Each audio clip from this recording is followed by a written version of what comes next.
ታመስመር ላይ የክኔሴት አባል ዶክተር ጸጋ ፈንታውን ከኛ ጋር አለች። ጤና ይስጥልኝ ዶክተር። ጤና ይስጥልኝ አቶ ተስፋዬ። ይታያል? አዎ ይሰማል፣ ይታያል። መልካም ሳምንት እመኛለሁ ዶክተር። መልካም ሳምንት። ሸዋቶቭ ዶክተር፣ እንግዲህ በፖለቲካው ዓለም ብዙ ለውጦች እየታዩ ነው። ከሰሞኑ ምርጫውንም ባስመለከተ የጥምር መንግስቶችንም የተለያዩ አዳዲስ ፓርቲዎችንም ባስመለከተ፣ ከዛ በፊት ግን ባሳለፍነው ሳምንት ሊኩድ ፓርቲ ኢላት ከተማ በደቡብ እስራኤል በኢላት ከተማ እንግዲህ ኢላት በዮርዳኖስና በግብጽ የምትወሰን የመጨረሻው የእስራኤል ከተማ ነች፣ የቱሪስት ከተማ ነች። እዛ ነው ያሳለፋችሁት። ከዛን ጀምር እስኪ ዶክተር፣ እንዴት ነበር ሊኩድ ያዳ? አዎ እንግዲህ በሊኩድ ፓርቲ በመጀመሪያ ደረጃ በዚህ አጋጣሚ መግለጽ የምፈልገው በጣም በሚያሳዝን ሁኔታ ዛሬ ከንጋቱ ላይ አንድ የኛ ህብረተሰብ ተወላጅ የሆነ የ20 ዓመት ናሃር የተሰኘው ወታደራዊ ክፍል ተዋጊ የሆነ በመኪና አደጋ ህይወቱ ጠፍቷል። ይህ ወጣት የ20 ዓመት ናታንኤል የተባለ ነፍስ ይማር እላለሁ። በጣም የሚያሳዝን አደጋ ነው የደረሰው። ዛሬ ንጋቱ ላይ ነው ይሄን አደጋ ያደረሰው። የገጨው መኪና ሰርቆ ሲያመልጥ ነበረ እና የተሰረቀ መኪና ያሽከረክር የነበረ ሰው ነው ገጭቶ የገደለውና ነፍስ ይማር እላለሁ። በጣም በጣም ያሳዝናል። ድርጊቱ የተፈጸመው በሰማሪያ አካባቢ ነው። ኦኬ፣ ነፍስ ይማር። ለቤተሰቡም ጽናት እንመኛለን። አዎ እንግዲህ ከዛ በኋላ ወደ እንትኑ እንለፍ፣ ወደ ጥያቄ ልመድና የሊኩድ ፓርቲ በእስራኤል ሀገር የሚታወቅ ትልቅ የፖለቲካ ፓርቲ ነው። ከሊኩድ የሚበልጥ ትልቅ የፖለቲካ ፓርቲ የለም። የሊኩድ ፓርቲ አባላቶች አሉት፣ ሚትፓክዲም የምንላቸው። እነዚህ አባላቶች በአመት አንድ ጊዜ የሚከፈል ክፍያ አለ። አንድ ሰው ብቻውን ከሆነ 64 ሸቀል ይከፍላል። ባልና ሚስት ከሆኑ 96 ሸቀል ይከፈልና አባል ይሆናሉ። በዚህ አባል የሆኑ ሰዎች የክኔሴት ምርጫ ከመቅረቡ በፊት ቅድመ ምርጫ ወይም ፕራይመሪስ የምንለውን ይመርጣሉ። እና ይህን በተመለከተ ከምርጫው ቀደም ብሎ እንደዚህ አይነት ጉባኤዎች ይካሄዳሉ። እና ይሄ አንዱ ጉባኤ ነው የነበረው ክለብ ሆቴል በተባለው። በዛ ላይ የተሳተፉ ብዙ ሰዎች የሊኩድ ፓርቲ ማዕከላዊ ኮሚቴዎችም አሉ፣ አባላቶችም አሉ፣ ሚኒስትሮች፣ የክኔሴት አባላት። እና ይሄን የነበረው በዚህ አጋጣሚ መግለጽ እንፈልገው አንዳንድ የመገናኛ ዘዴዎች በመንግስት ገንዘብ እንደሆነ አድርገው ያስባሉ። ያ አይደለም፣ እያንዳንዱ ከኪሱ ራሱ ገንዘብ ነው። አዎ እንግዲህ ዋናው የዚህ ጉባኤ ዋና ዓላማው ምንድነው ዶክተር?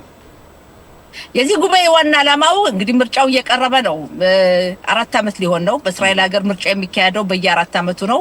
በእርግጥ ባለፈው ጊዜ በነበረው የፖለቲካ ቀውስ ምክንያት በ3 ዓመት ውስጥ 5 ጊዜ ለምርጫ ብንሄድም በትክክል መካሄድ ያለበት በ4 ዓመት አንድ ጊዜ ነው እና ከወዲሁ እንዴት መዘጋጀት አለብን የሚል ነው። እያንዳንዱ ደግሞ ለቅድመ ምርጫው ፕራይመሪ ስለምንለው እኔን ምረጡኝ በማለት እያንዳንዱ ራሱንም ለዚህ ጉዳይ ለሰዎቹ ለአባላቶቹ የሚያሳምንበት ጊዜ ነው የነበረ። ኦኬ እንግዲህ በእውነት ይሄንን ባስመለከተ ከሰሞኑ እንግዲህ በተለያዩ ፓርቲዎች አዳዲስ ዜናዎች እየተሰሙ ነው። በዛሬ ጠዋት እንደውም የካሆል ላቫን ፓርቲ ዋና ሊቀመንበር ቤኒ ጋንጽ ድንገት ከአማካሪዎቻቸው ጋር በአሁን ሰዓት የሚነጋገሩት ንግግር ነው። ድንገት ለሚቀጥለው ምርጫ ላለመወዳደር የሚል ሀሳብ አቅርበዋል። በዛም ላይ ይሄ ፓርቲ በእውነት ትንሽ ለውጥ እያሳየ ነው። በዚህ ጉዳይ ላይ ምን ትያለሽ ዶክተር? አዎ እንግዲህ ካሆል ላቫን የተሰኘው የፖለቲካ ፓርቲ በቤኒ ጋንጽ የሚመራው ከአሁን በፊት እንግዲህ ፖለቲካ ላይ የገቡት ጋንጽ በ2019 ዓመተ ምህረት ነው። በእነዚህ አመታቶች ውስጥ በመጀመሪያዎቹ አመታት ጠቅላይ ሚኒስትር ይሆናሉ እንኳን የሚል ግምት ነበር በግራ ክንፎቹ በኩል። ያ ሁኔታ አልተሳካም። ከዛ በኋላ በየጊዜው የነበራቸው ሂደትና የሚወስዱት አቋም ጥንካሬ የላቸውም። ለፖለቲካ በመከላከያ ኃይሉ ብዙ አመት አገልግለዋል፣ ለሀገራቸው ብዙ ጊዜ አገልግለዋል። ነገር ግን በፖለቲካ የመሪነት ችሎታ የላቸውም። መሪ ለመሆን የሚያስፈልገው ፕሮፋይል የምንለው አለ። አንድ ሰው መሪ ለመሆን የሚያስፈልገው ባህሪዎች አሉ። ያ በጋንጽ ላይ አልታየምና ይሄ ትልቁ መሰናክል ነው ለጋንጽ። ከዛም በተጨማሪ ባለፈው መጀመሪያ ፓርቲውን ሲያቋቁሙ ከያኢር ላፒድ ጋር ከቦዮጊ ያለውን ጋር ነበሩ። ከዛ ተገንጥለው በመውጣት ከሊኩድ ጋር መንግስት አዋቀሩ። ከዛ በኋላ ከመንግስት ከወጡ በኋላ እንደገና ራሳቸውን ችለው ከጊዶን ሳር ጋር አንድ ላይ ሄዱ። ጊዶን ሳርም ጥሏቸው ሄዱ።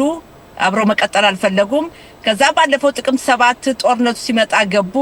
በግምገማና ጥናት ብዙ ቦታ ያገኛሉ ሲባል ከጥምሩ መንግስት ወጡና ቤኒ ጋንጽ በአሁኑ ሰዓት ያላቸው ሁኔታ ለሚቀጥለው እንደማይገባ ነው የፖለቲካ ፓርቲያቸው። የግራ ክንፎችም ቢሆን ይሄን ስለሚረዱ ቤኒ ጋንጽ እንዲለቁ ከፖለቲካ ዓለም እንዲወጡ ለምን ድምጽ እንዳይበተንብን ሰው ማስገባት የማይችሉ ከሆነ መልቀቅ አለባቸው እኛ መበታተን የለብንም የሚለው አለ ተጽኖ እና ቤኒ ጋንጽ የመሪነት ችሎታ እንደሌላቸው በተደጋጋሚ ታይቷል። ያ ሲባል በሌላ ሙያቸው ማለት አይደለም። በመሪነት ግን መሪ ሆነው የማገልገል ችሎታውም ጸባይ ስለሌላቸው አብረዋቸው የነበሩት እየተዋቸው ሄደዋል። አይዝንኮት አብረዋቸው ነበሩ፣ ጥለዋቸው ሄደው አዲስ የፖለቲካ ፓርቲ አቋቁመዋል።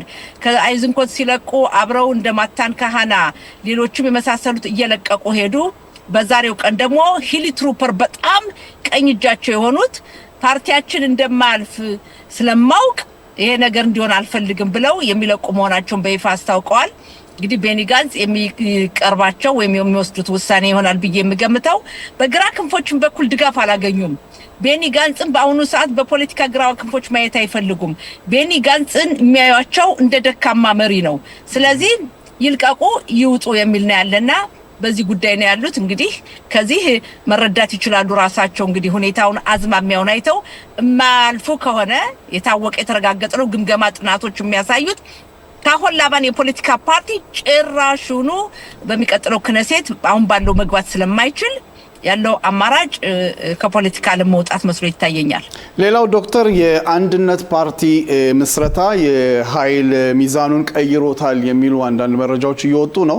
በአሁን ሰዓት የሊኩድ ትልቁም ፓርቲ ተፎካካሪ የሆኑት እንግዲህ ያኢር ላፒድና ናፍታሊ ቤኔት ያቋቋሙት የአንድነት ፓርቲ እንዴት ነው ሁኔታውን ስታይ? እስካሁን ከ23 እስከ 26 የሚሆን ወንበር ይዛል የሚል አንዳንድ ትንተናዎች፣ ግምገማዎች እየወጡ ነው።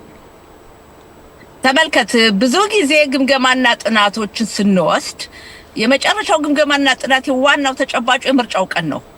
ታስታውስ እንደሆነ በ2019 ዓመተ ምህረት ያኢር ላፒድ፣ ቤኒ ጋንጽና ሞሼ ቦጊያሎን አንድ ላይ በመሆን ካሆን ላባን የሚለውን ፓርቲ ባቋቋሙበት ሰዓት ከፍተኛ መቀመጫ ነበር ያገኙት። ሊኩድም እንደዚሁ ከፍተኛ። መጨረሻ ላይ ግን መንግስት ያዋቀሩ ማናቸው? ጠቅላይ ሚኒስትር ቢንያሚን ኔታንያሁ ናቸው። ጋንጽም አይደሉም፣ ሌሎችም አይደሉምና ዋናው ሁለት ነገሮች አሉ። ድምጽ ማግኘት አለ። ብዙ ድምጽ ገና ነው። የምርጫው ውጤት ነው የሚወስነው። አብዛኛው የእስራኤል ህዝብ ቀኝ ነው፣ የቀኝ ክንፍ ነው። አቶ ተስፋዬ አንደኛ ህዝቡ በቁጥርም ስትሄድ የቀኙ ነው። ሁለተኛ ጥቅምት 7 የነበረው እልቂት ሐማስ የፈጸመው የበለጠ የእስራኤልን ህዝብ ወደ ቀኝ እንዲሆን አድርጎታል።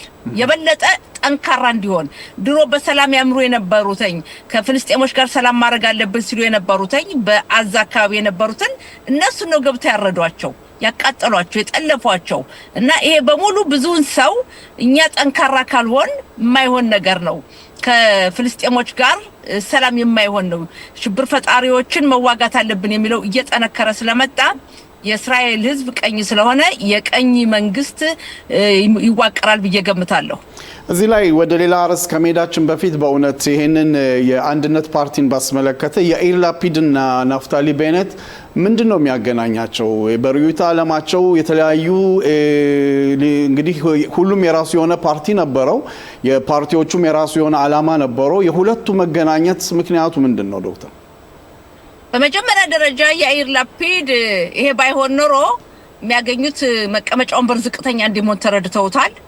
ቅድም እንዳልነው ቤኒ ጋንጽ ፓርቲያቸው ይደመሰሳል፣ ይጠፋል እንደሚለው ያኢር ላፒድ ደግሞ 4 ቢያገኙ 5 ቢያገኙ ነው የሚል ነውና ያ ሳይሆንም ቀርቶ ሊጠፉ ስለሚችሉ ራሳቸውን ለማዳን የወሰኑት ነው። ያኢር ላፒድ በርዕዮተ ዓለም ወይም በአመለካከት የወሰድክ እንደው ምንም አይነት ልዩነት የለም። ኪፓ ያድርጉ እንጂ የሁለቱ ሁኔታ ስትመለከተው የያኢር ላፒድና የቤኔት አቋም ልዩነት የለውም። ሁለቱ ባንድ ላይ በመሆን በየተራ ጠቅላይ ሚኒስትር ሆነዋል። 1 ዓመት ተኩል ቢሆንም አጭር ጊዜ ሁለቱም አንድ ላይ ሆነው ማንሱር አባስን ጨምረው የአረብ የፖለቲካ ፓርቲን ጨምረው መንግስት አዋቅረዋል። ከጠቅላይ ሚኒስትር ኔታንያሁ ጋር መንግስት አናዋቅርም፣ ከሀሪዲዎች ጋር አናዋቅርም፣ ከሌሎች ጋር ከጽዮን ዳቲ ጋር ብለው ከአረቦች ጋር መንግስት አወቅረዋል። ይህ የሚያመለክተው ያላቸው ርዕዮተ ዓለም ወይም አመለካከት አንድ መሆኑን ነው። አንድ መሆን ስለ የግራ ክንፍ ናቸው፣ ምንም ልዩነት የለም። ስለዚህ ያይር ላፒድ በዚህ አጋጣሚ ያይር ላፒድ ተጠቃሚ ናቸው። ከመጥፋት ፓርቲያቸው ከሚጠፋ አንድ ላይ ሆነው ሲሄዱ ከመጥፋት ይድናሉ። በርዕዮተ ዓለም በኩል በአመለካከት ምንም አይነት ልዩነት የላቸውም። ኦኬ ዶክተር እንግዲህ በህብረተሰቡ ዘንድ የምታደርገው እንቅስቃሴ እንዳለ ሆኖ ባሳለፍነው ሳምንት ዘግናኝ የሆኑ ክስተቶች ተከስተዋል። በዛም በእውነት ሰፋ አድርገን ዘገባ ሰጥተናል። በዛሬው ዕለት ግን አንቺ ቤርሼቫ በደስታው ቤተሰቦች ሟች ደስታው ቤተሰቦች ዘንድ ሄደሽ እንደነበረ ነው የማውቀው። እንዴት አገኘሻቸው? ቤተሰቡ እንዴት ናቸው? ሰላም ናቸው ወይ ዶክተር? በጣም ያሳዝናል። እንግዲህ የወጣቶች ሁኔታ በእስራኤል ሀገር የታዳጊ ልጆች በግጭት ላይ የሚፈጽሙት ድርጊት በጣም እየተስፋፋ መምጣቱ በአገር አቀፍ ደረጃ የሚያሳስብ ነው። ከዚህ በመነሳት እነሆ 2 ወጣቶች የኛ ማህበረሰብ ተወላጆች መገደላቸውን አስመልክቶ በፔታህ ቲክቫ እንዲሁም በቤርሼቫ የተፈጸመው የግድያ ድርጊት በጣም የሚያሳዝን ነው። የሰው ህይወት የታዳጊ ልጆች ህይወት በቀላሉ መቀጠፉ መጥፋቱ እና በቤርሼቫ በተለይ ያየሁት ሁኔታ ያለፈው ሳምንት ገልጫዋለሁ። እዛ ቦታ በደረስኩበት ሰዓት ቤተሰቡን ለማጽናናት ያጋጠመኝ ሁኔታ በጣም የሚያሳዝን ነበር። ምክንያቱም አስከሬን እንኳን ለቀብር አልተቀበሉም ነበር እና ከዛ ከብዙ ጥረት በኋላ ነው አስከሬኑ ተመልሶ እንዲቀበር ያደረኩት። በዛሬው ቀን ደግሞ 7ኛው ቀን ስለሆነ እስኪ እንደዚህን ሰዎች ማየት አለብኝ ብዬ እዛ ሄጃውን እየተመለስኩ መንገድ ላይ መኪናዬን አቁሜ ነው ማነጋግራችሁ አቶ ተስፋዬና በጣም ያሳዝናል። የቤርሼቫውን ልጅ የገደሉት የኛ ማህበረሰብ ተወላጆች ናቸው። በአሁኑ ሰዓት በታዳጊ ልጆች የሚታየው ግጭት የፈረንጅ ልጅ የኛ ልጅ የሚባል ነገር የለም። በአጠቃላይ በሀገራችን በእስራኤል እንዲህ አይነት ሁኔታ የሚያሳዝን እየተስፋፋ ነው። ባለፈው 2 ወርም ቢሆን በዮክናም አይተናል ምን አይነት ግጭት ወይም ግድያ በእኛ ወገን በራሳችን የተፈጸመውና በአሁኑ ሰዓት ያለው ሁኔታ የዚህ የግድያው የሚያሳዝን ነው። ቤተሰቦቹ ያሳዝናሉ። በእውነት አደልምልህ 2ቱም ራሱ ወላጆች ወጣቶች ናቸው። በዛሬው ቀን ሰው መምጣት ጀምሯል። በአጠቃላይ እንዴት ልበልህ ከዚህ ያድነን ነው የምለው። በጣም ያሳዝናል። መፍትሄ መሰጠት አለበት። ይሄ ግጭት ይሄ ሁኔታ የገሌ ልጅ የሚባል አይደለም። በዚህ ጉዳይ ላይ ብዙ መማማር ያስፈልገናል። ህብረተሰባችን ከዚህ ብዙ መማር አለበት። ልጆችን በመቆጣጠር በኩል በትምህርት በኩል በምንኖርበት አካባቢ ሁሉ ነገር የሚጀምረው ከቤት ነው። ከዛ ከመንደር ከዛ ትምህርት ቤትም አለ። እንዲህ ያለ ነው የሚሄደው። ከዚህ በተጨማሪም ነፍስ የገደሉ ሰዎች የሰውን ህይወት ያጠፉ ቅጣቱ ጠንካራ መሆን አለበት። በእስራኤል ሀገር ያለው የቅጣት ሁኔታ ስናይ እድሜያቸው ከ18 ዓመት በታች የሆኑ ነፍሰ ገዳዮች የሚሰጣቸው ቅጣት ወይም የሚቀጡት ዝቅተኛ ነው። ይሄ ነገር መጠናከር አለበት መጨመር አለበት ነው የምለው። አዎ ሌላው ዶክተር ይሄንን ባስመለከተ ባሳለፍነው ሳምንት በፔታህ ቲክቫ ከተማ የሚገኘው ፍርድ ቤት ያው እንግዲህ ገዳዮች ለፍርድ ቀርበው የኛም ሰው ቤተሰብ እንግዲህ በህብረተሰብ በሰላማዊ ሰልፍ አድርጓል። በዛም ሰላማዊ ሰልፍ ላይ አንዳንድ የተለያዩ ክስተቶች አሉ። ማለት እንግዲህ አንቺ ቤተሰብን ሄደሽ ለማጽናት እንደገናም ደግሞ ያው ፍርድ ቤት ተገኝተሻል። ስትወጪ ከፍርድ ቤት ያጋጠመሽ ነገር አለ። በጣም ቅርብ በሆነ ሁኔታ ነው ይሄ ነገር። ብዙዎቹ እንደውም ይሄን ነገር እንዴት ሊሆን ይችላል የሚል ተቃውሞ አሰምተዋል። አንቺ ምን ተሰማሽ በዚህ ጉዳይ ላይ? በጣም ያሳዝናል። ሮብለት ነው የነበረው በዚህ ስነ ስርዓት ላይ ማለት በፍርድ ቤቱ ላይ እኔ ሄድኩተኝ ከወገኔ ጋር አብሮ ለመሆን ቅጣቱ ትክክለኛ ፍርድ እንዲሰጥ ለማድረግ ከዛም ደግሞ ፍርድ ቤት የሚቻል ከሆነ ገብቶ ለማየት ነበር። በፍርድ ቤት በኩል ከ18 ዓመት በታች ስለሆኑ ችሎቱን ለማየት ሰው እንዲገባ አይፈቅዱም። ከዛ ውጪ ከወገኔ ጋር ቁሜ ያለኝን ድጋፍ ያለኝን የተሰማኝን ለመግለጽ ነው። በፖለቲከኛነቴ በመሪነት በመቀመጤ ብቻ ሳይሆን እኔም የህብረተሰቡ አካል ነኝ፣ እኔም እናት ነኝ። ነገር ግን በዛ ሰዓት የነበረው ሁኔታ የኛ ልጆች ይናገሩ የነበረው በተለይ አንዱ አይተው ከሆነ ገስግሶ ፊቴ ላይ ሁሉ ነው የመጣውና እንዲህ አይነት ስርዓተ አልበኝነት መቆም አለበት። የክነሴት አባልም ሆነ ማንኛውም ሰው በሚመጣበት ሰዓት ሰው መከበር አለበት። ሰው የማይከበር ከሆነ ምንድነው ታዲያ እኛና ክብሩን የምንለው ሰውን ሳናከብር ነው? እኛ የህብረተሰብ አካል የሆንኩት በመጣውበት ሰዓት የነበረው ሁኔታ አይታችሁታል። እኔ መልስ አልሰጠውም፣ ቆሜ ነው ያየሁት። እና እንዴት እንዲህ አይነት ስነ ስርዓት ይፈጸማል? እኔ ልንገራችሁ በጣም ነው ያዘንኩት። አሁን ብቻ አይደለም፣ ባለፈውም ከጥቂት ወር በፊት በኢየሩሳሌም አሊያን በተመለከተም አፍጋና በሆነበት ሰዓት ስርዓተ አልበኝነት ያላቸው ብዙ አይደለም ጥቂቶች ናቸው መጥተው እኛ ላይ መሳደብ፣ እኛንን ማፋጠጥ። ይሄ ድርጊት በጣም አሳፋሪና የተሳሳተ ነው፣ መሆን የለበትም። የህዝብ ተመራጭም ብትሆን የመጣው ህዝቡ መርጦ ነው። ያለህን ንግግር የሚሰማን ማሰማት አለብህ። መጥቶ እኔ ልንገር በጣም ነው በዛ ጊዜ የፈራሁት፣ ደነገጥኩኝ። ምልህ የሚሆነው አይታወቅም እንደዛ አይነት ሁኔታና ይሄ ነገር መቆም አለበት። ህብረተሰቡም ይሄ እንዲቆም ማድረግ አለበት። ዛሬ ጸጋ ፈንታሁን ነገ ሌላ ሰውም ሊሆን ይችላል። ይሄን ካላቆም ነው በህብረተሰባችን በኩል ስማችን ይጠፋል። ሰላማዊ ሰልፍ ማድረግ ተገቢ ነው። ትክክለኛ ፍርድ ይሰጥ ብሎ እኛ በእኛ ለምን መጣችሁ ለምን መጣሽ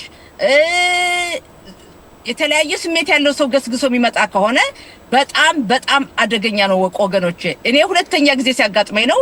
በርግጥ ያሁኑ በፔታህ ቲክቫ የነበረው የመረረ የከፋ ቢሆንም እኔ የምናገረው ይሄን እኔ በኔ ላይ ስለደረሰ ብቻ አይደለም። አቶ ተስፋዬ ባለፈው ማይቻለሁኝ በተደጋጋሚና ከዚህ መማር አለበት ህብረተሰባችንም። እንዲህ አይነት ቦታዎች በሚሄድበት ሰዓት ተቃውሞን ማሰማት ያስፈልጋል፣ ግን ስርዓት በመላበት ስነ ስርዓት በተሞላበት መሆን አለበት። ያለዚያ ጉዳት ሊደርስ ይችላል። ለምሳሌ አሁን ይሄ ሁኔታ በመጥፎም ሊፈጸም ይችል ነበር። በትክክል ዶክተር፣ በእውነት መልእክቱ እርግጠኛ ነኝ ቀጥታ እንግዲህ ተመልካቾቻችን ወገኖቻችን በአገር ውስጥ እንዲህ አይነት ተመራጭ እንግዲህ የህዝብ ተመራጭ እስከሆንሽ ድረስም ያው የምትሄጅበት አካባቢም አንቺም ራስሽን ጠብቂ እያልን በእውነት በነበረን ቆይታ በጣም አመሰግናለሁ ዶክተር። አመሰግናለሁ። ከዚህ በተጨማሪ በጥቂቱ መግለጽ የምፈልገው ህብረተሰባችን እንዲህ አይነት ነገሮችን በሰማ በሙሉ ያልደወሉልኝ የሉም፣ ያልጻፉልኝ የሉም እና በጣም ነው ማመሰግናቸው። መልካም ሳምንት እመኛለሁ።